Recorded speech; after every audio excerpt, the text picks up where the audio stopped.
Howdy, woofers. This here's Why Not Erp.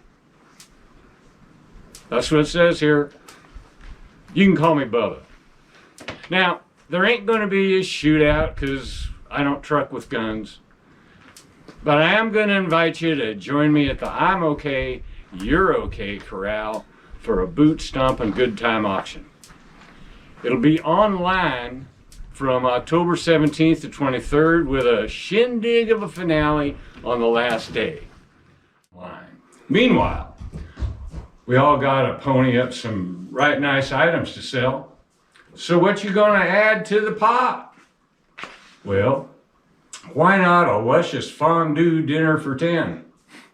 Well, I'll tell you why not.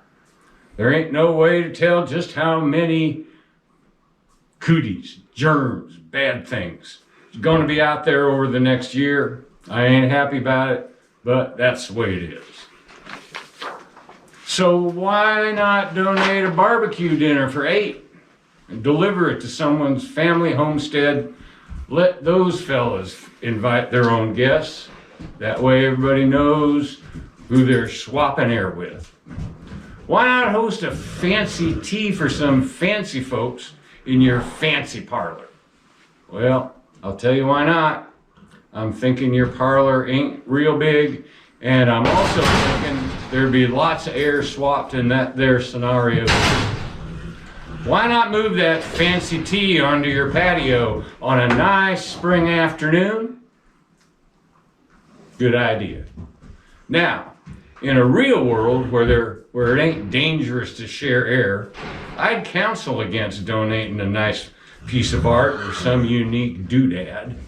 But this here ain't that time. Maybe most of our regular folks are looking at cleaning stuff out and don't want to add more stuff for their kids to not want in the end. But, guys, this is online, so why not? We got us a market now. Now, if you got property somewhere and there's a few days when ain't nobody using it, why not donate some time? Because there's gold in that there condo. Or maybe you got some good compadres at a theater or museum or such. Why not ask them to share some tickets? Why not hire your strong back out to some poor soul who's got a pain in their sacroiliac? Why not keep going on ideas today? Well, I'll tell you. They only give us a couple minutes for this here announcement. Now you can't spit without running across a way to contact our auction posse on social media and on email, but meantime, plan to join us on October 17th to 23rd at the I'm Okay, You're Okay Corral online.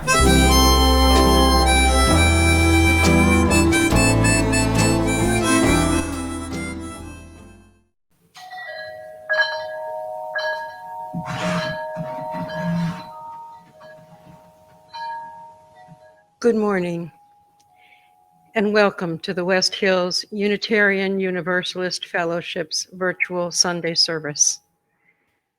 We are affectionately also known as WOOF, and our congregants are sometimes referred to as woofers. You'll be meeting some of them this morning. My name is Salima Mawson.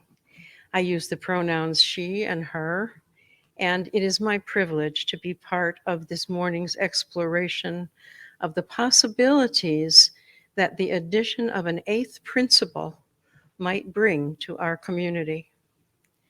Our guest speaker, storyteller Sheila Arnold, will share thoughts about how meeting on the other side invites us, encourages us to keep on moving forward, to love loudly and boldly, never turning back.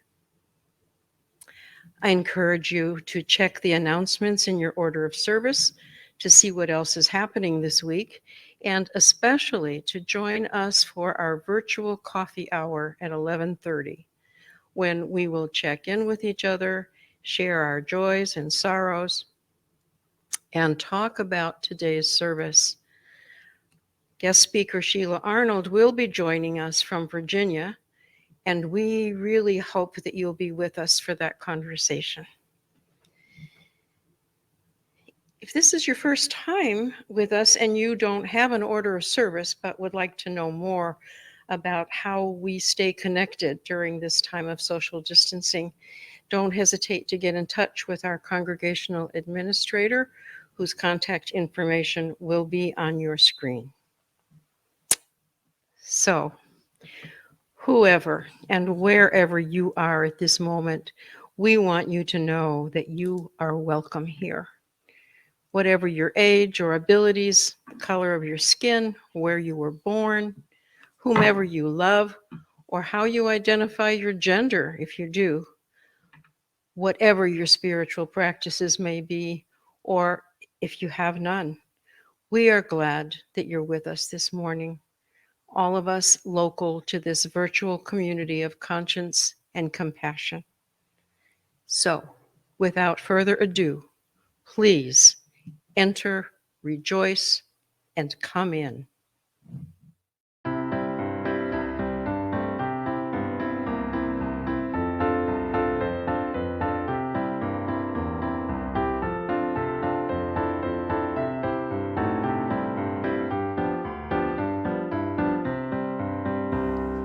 Enter, rejoice, and come in. Enter, rejoice, and come in. Today will be a joyful day. Enter, rejoice, and come in. Open your ears to the song. Open your ears to the song. Today will be a joyful day. Enter, rejoice, and come in. Open your hearts, everyone. Open your hearts, everyone. Today will be a joyful day. Enter, rejoice, and come in. Don't be afraid of some change. Don't be afraid of some change. Today will be a joyful day. Enter, rejoice, and come in. Enter, rejoice, and come in. Enter, rejoice, and come in. Today will be a joyful day. Enter, rejoice, and come in. Today, our chalice lighting is from the Reverend Nancy McDonald Ladd. Let our hopefulness mingle with our conviction. Let our willingness to love beyond our expectations or experience break our long-held barriers. Let our willingness to be honest about the hardest questions open us to new truths. May there truly be more love with no labels and no binary and no preface and no qualification and no arithmetic and no limit. May there be more love to liberate us all, and may we keep on today and every day until we find it and share it inch by precious inch with one another and with the world.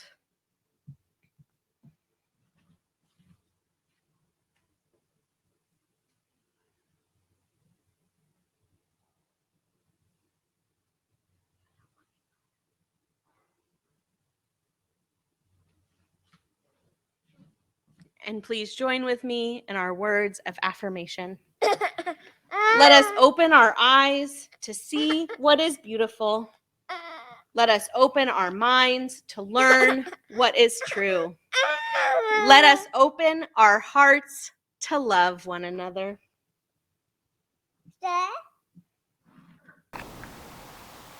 Connections are made slowly. Sometimes they grow underground. You cannot tell always by looking what is happening. More than half the tree is spread out in the soil under your feet. Penetrate quietly as the earthworm that blows no trumpet. Fight persistently as the creeper that brings down the tree. Spread like the squash plant that overruns the garden.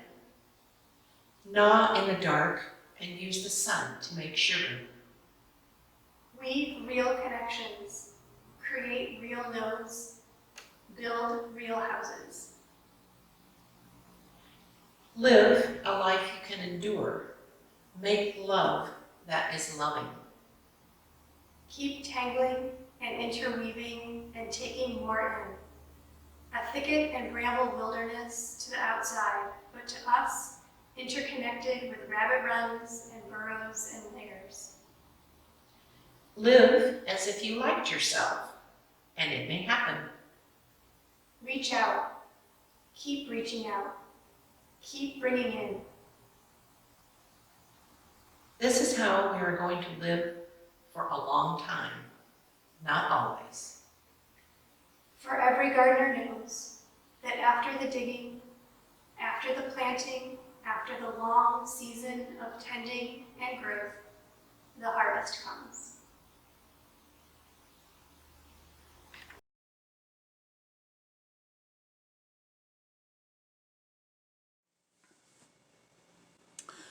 The pigeon had always seen the ant as just a squirming little thing on the ground.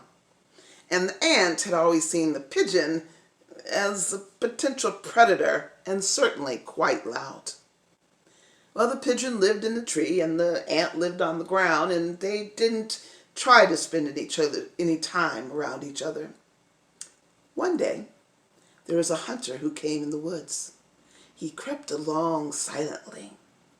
He was looking for pigeons to hunt. And as he looked for pigeons to hunt, he quietly looked around a bush, and there was the pigeon in the tree. He took aim with his gun towards the pigeon, but the ant saw him.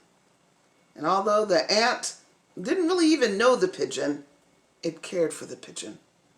And so quick as a whip, the ant went up the leg of up the pants leg of the hunter and bit him.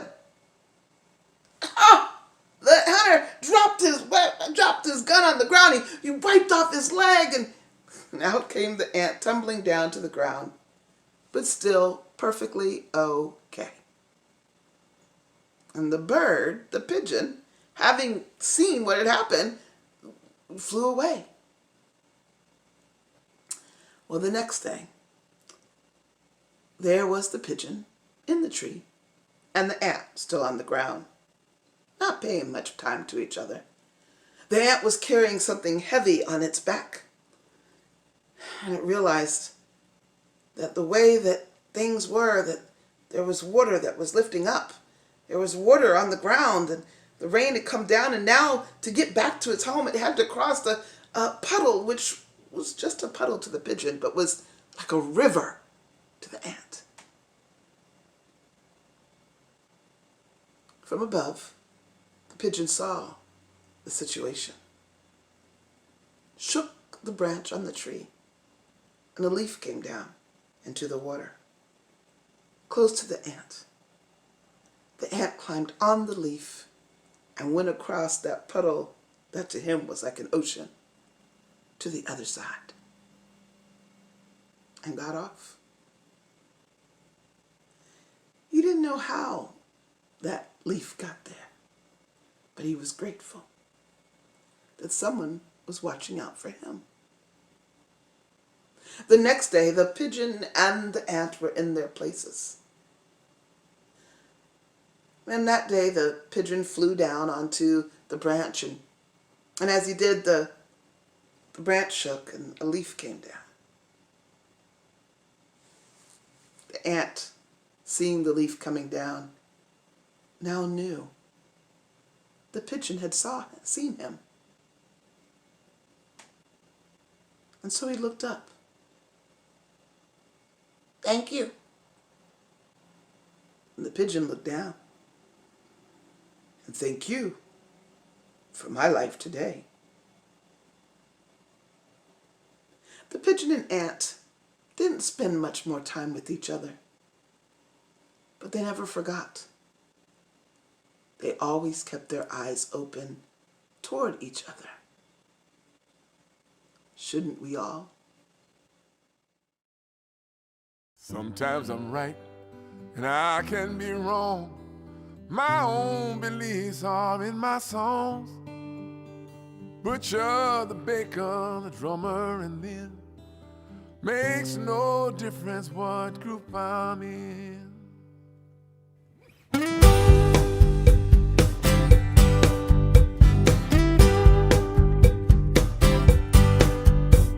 Well, sometimes I'm right and I can be wrong. My own beliefs are in my song.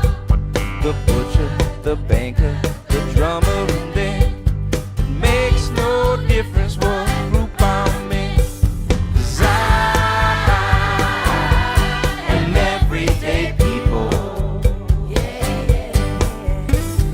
There is a blue one that can't accept the green one, for living with the fat one, trying to be a skinny one. Different strokes for different folks, and so on and so on. And Scooby-Dooby-Dooby-Doo, sha-sha.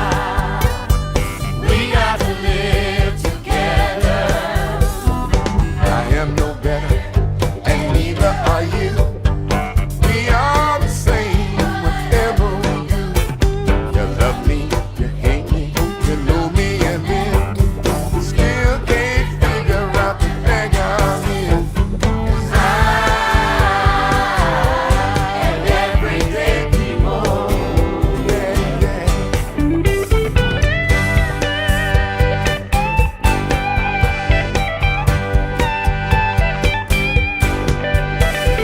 There is a long head that doesn't like the short hair, for being such a rich one that will not help the poor one. Different strokes for different folks, and so on and so on. And Scooby-Dooby-Doo, sha-sha. We got to live together.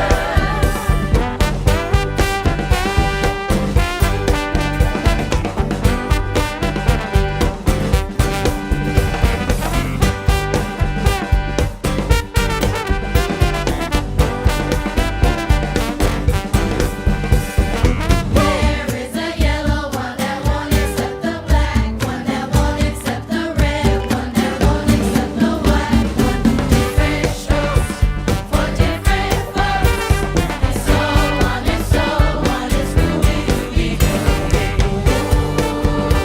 sha-sha. I am everyday people.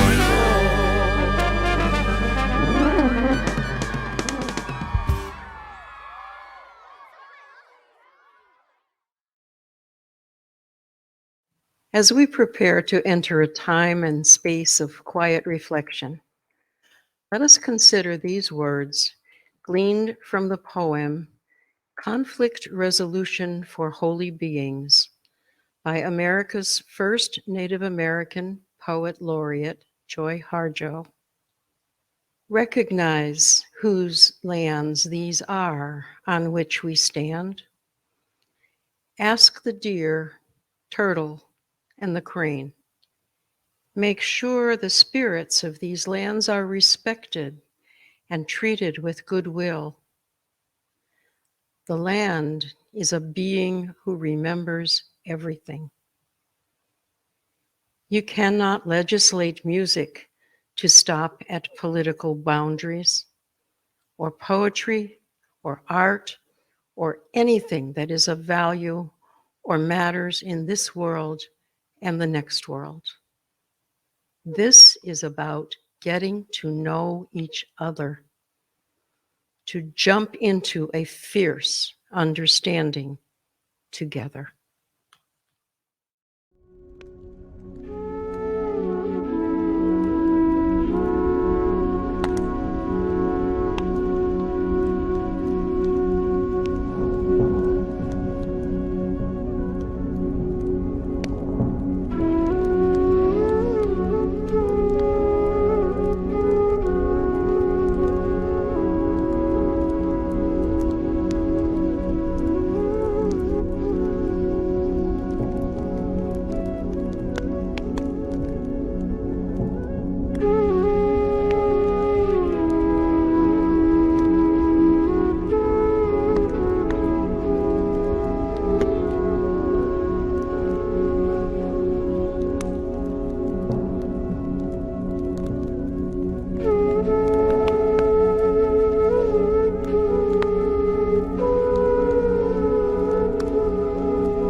My name is Sheila Arnold, and I'm a professional storyteller and performer that lives in Hampton, Virginia. I'm so glad to be with West Hills Unitarian Universalist Fellowship on this special day, on this Sunday, September 26th. I'd like to start with just a small story about my son. When my son was just finishing up college at DePaul University in Chicago, Illinois, he decided that he wanted to move to the West Coast. Specifically, he wanted to move to Portland, Oregon.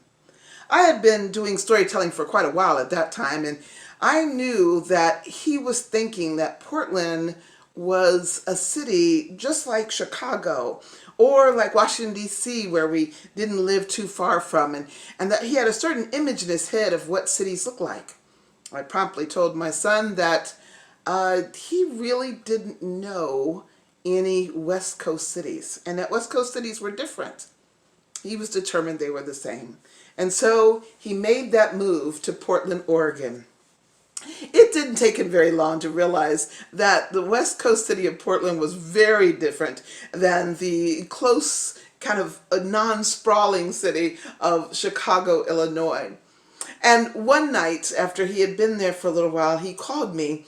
It was probably around 11 o'clock his time, 3 hours difference, so somewhere around 2 o'clock a.m. in the morning for me. He called me, he said, Mom, I just had to call you.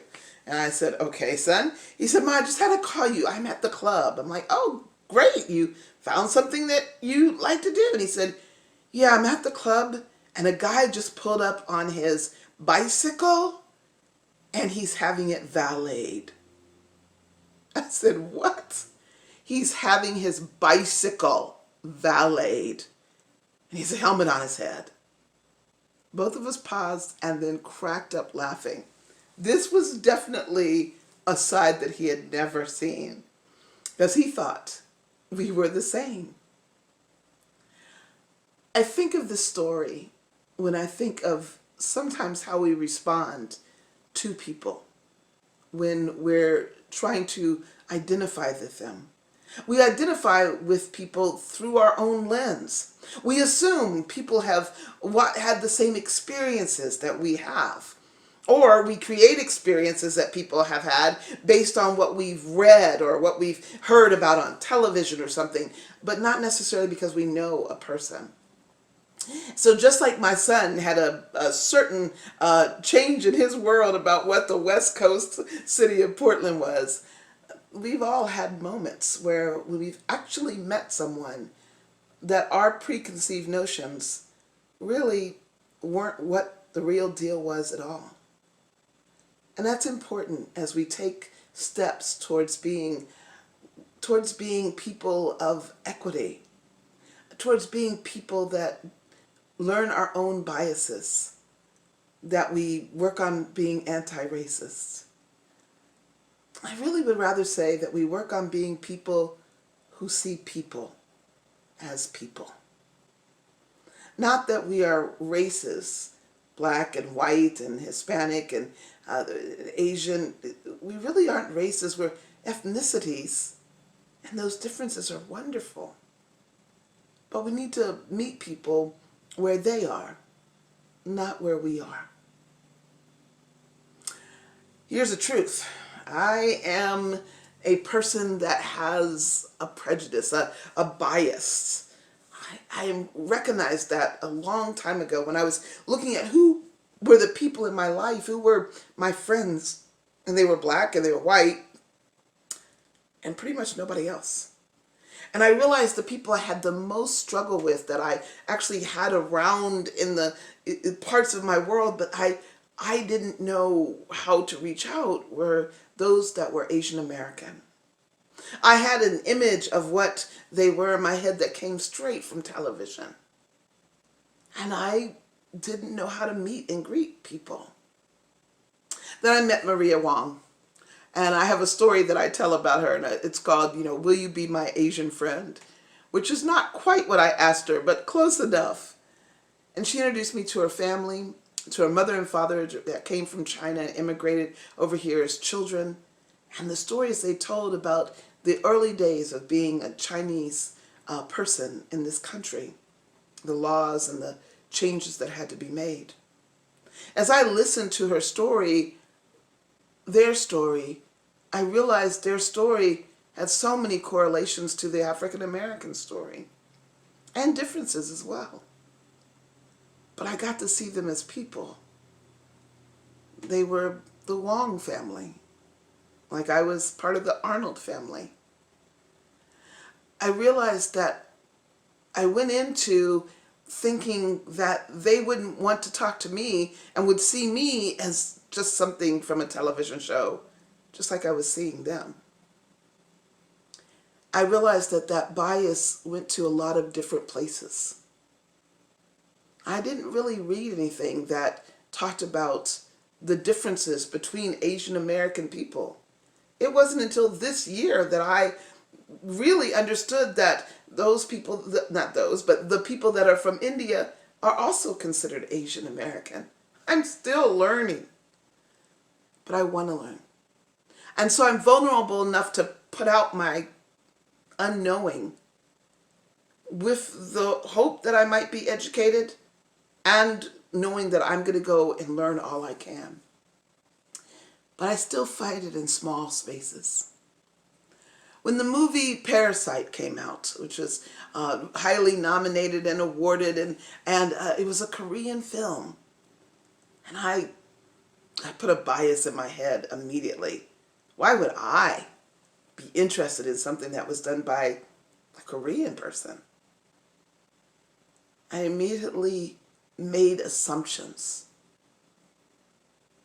One day I confronted my assumptions, and I just watched the movie, and it was spectacular. So many layers of relationship and communication and hopes. I realized how much I was losing because I put thoughts in my head about what I thought people were like. And I didn't go out and find out. I think sometimes as we work on our own biases, and we all have them, all of us. I don't care what color you are, and if you say you're colorblind, then you don't see the amazing differences in humanity that were created for some reason. Maybe to give us a chance to learn how to love someone for being human, no matter where they come from. And I think that we need to sometimes go beyond our own biases. We need to step into another place. Make ourselves the minority for a little bit. Step into a place that is not as familiar. And see what it feels like and learn that way. Have you been to an African American church or a predominantly African American church and seen and experienced worship with them? What are the television shows you watch on TV, or the Netflix series that you get into? Or do you watch anything outside of your own culture, your own, who's made something, or read a book written by an author that is not of your own background and persuasion?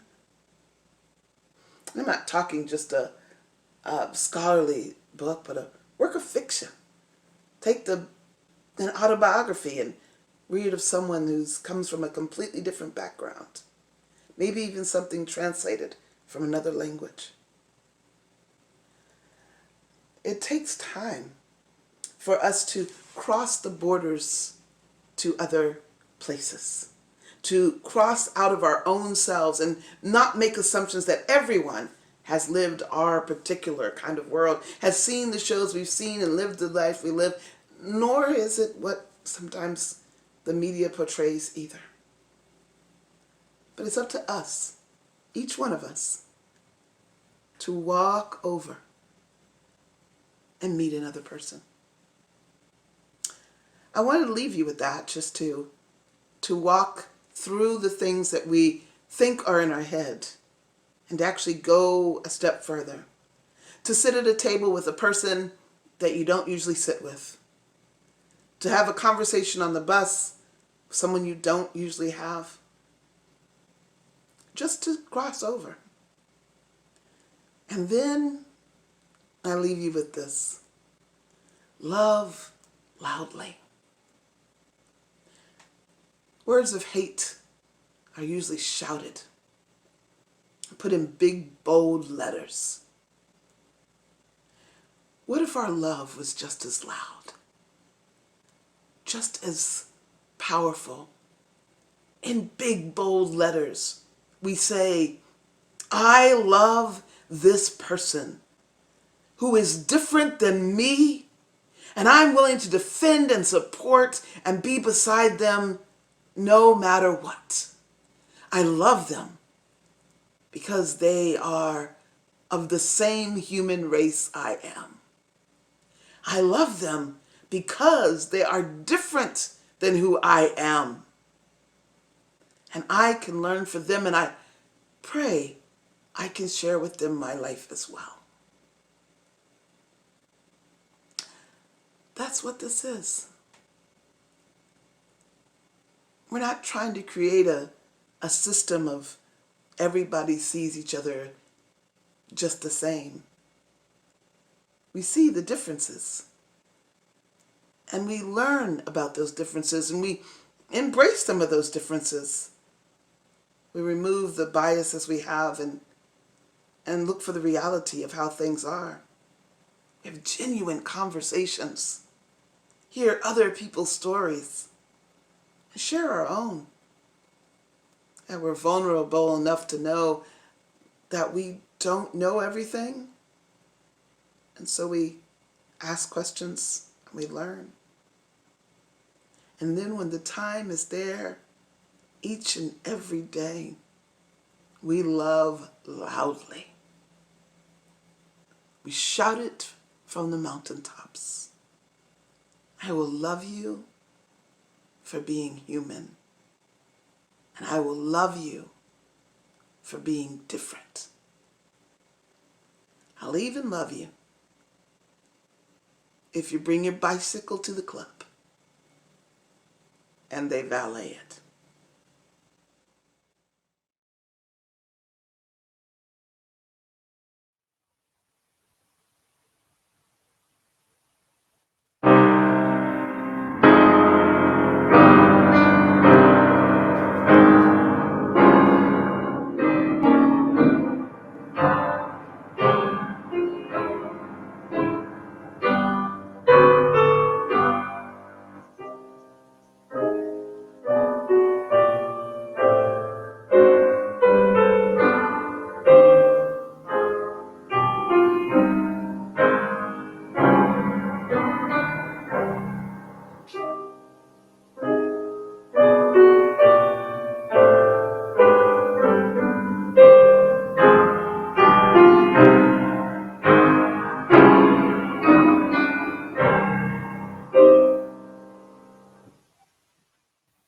Traditionally, this is the time in our service when we pause to reflect on the gifts we have received from this abundant earth and the generous spirit of family and community.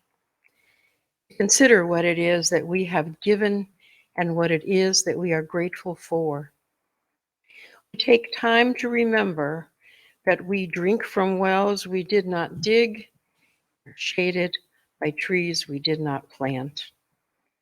We gratefully acknowledge those who came before us, especially the original stewards, the indigenous tribes of this land we like to claim as our own.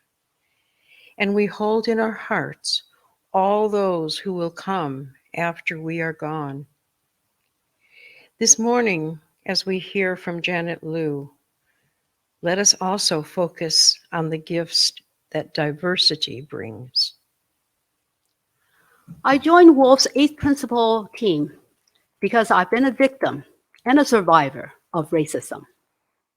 I've been hurt by it. I've been afraid for my safety because of it. Once I had just bought another house in Lake Oswego and had brought my daughter to clean it and to prepare it for our move-in. A neighbor woman walked over and talked to my daughter. Later, my daughter told me the woman had asked her if I would clean her house. Oh, I thought. I worked as a finance officer for an international corporation, and I owned several properties in the city. But to the woman, I was somebody like Hop Sing in Bonanza. When COVID hit America, anti-Asian hatred broke out into violence, verbal and physical. I read reports of insults hurled at Asians. It's because of you, this fucking virus. Go back to China. I read reports of Asians being spit at, hit, and stabbed. Adding to my horror were the responses from public officials and bystanders, either fanning the flame or apathy. I thought this open hatred could grow, maybe repeat America's history of the murder and the driving out of Chinese that resulted in the Federal Chinese Exclusion Act of 1882. I felt like a sitting duck, a target for these attacks from whites who felt superior to and hatred for other races. I looked into leaving America, moving to Canada. There were immigration barriers, but they were doable. Then I thought about my parents, leaving China to immigrate to America for a better future. I thought of Jews desperate to escape the Nazis. Yes, it's hard to leave your home, but sometimes you have to bite the bullet. Then I realized my senior age. Can I start over in Canada? Build a social network from scratch? Figure out how to get things done? What about my daughter here in America? Finally, I decided to stay. But I resolved to become more active in raising awareness of racism. I read more about racism in America. I led discussion classes on racism and shared my Asian American racism stories with my Chinese spiritual group, with my village community. Then I learned that Wolf was starting to explore its eighth principle, to take an active, anti-racist stand. I knew I wanted to add my energy.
May there be more love to liberate us all. And may we keep on today and every day until we find it and share it inch by precious inch with one another and the world.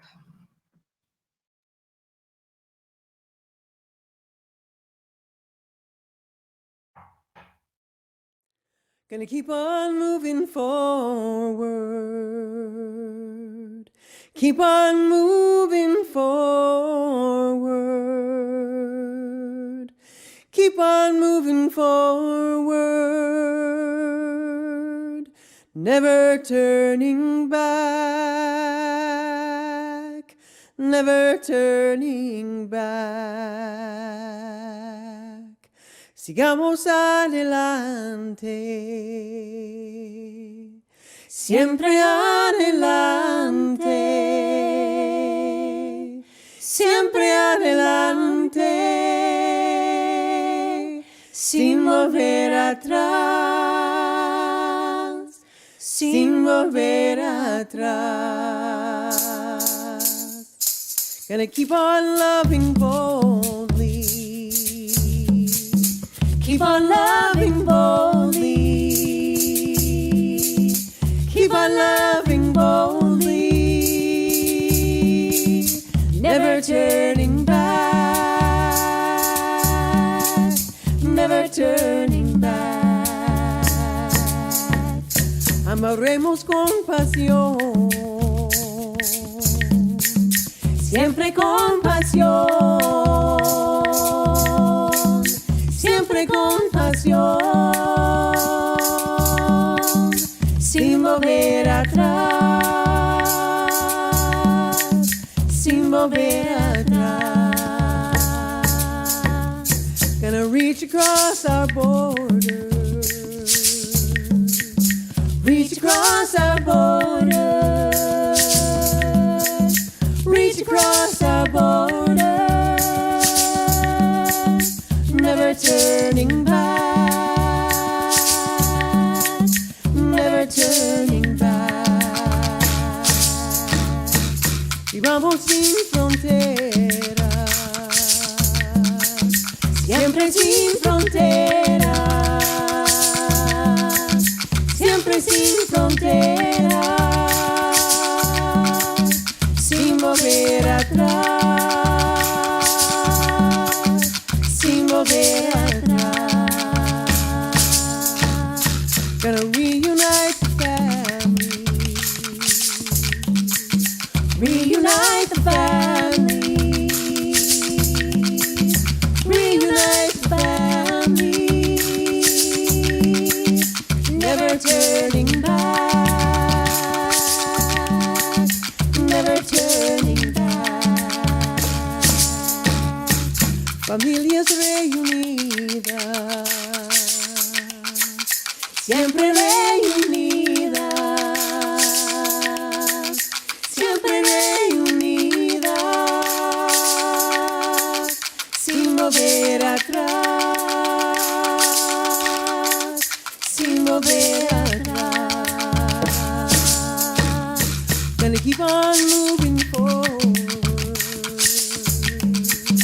keep on moving forward, keep on moving forward, never turning back, never turning back, never turning back,